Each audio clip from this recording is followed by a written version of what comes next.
Okay. Oh, kinalbo na naman tong halaman namin dito. Ang puno. Kalbo na naman. Pinutol kahapon. Saka ngayon, hinintay ng driver namin. Kasi haba na nga haba.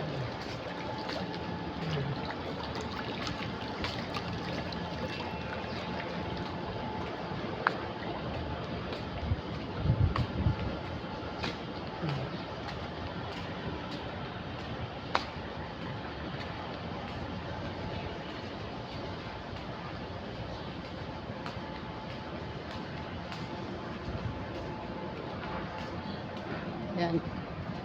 May natira pa ilang piraso. Pinagwawala na. Tapos yung aking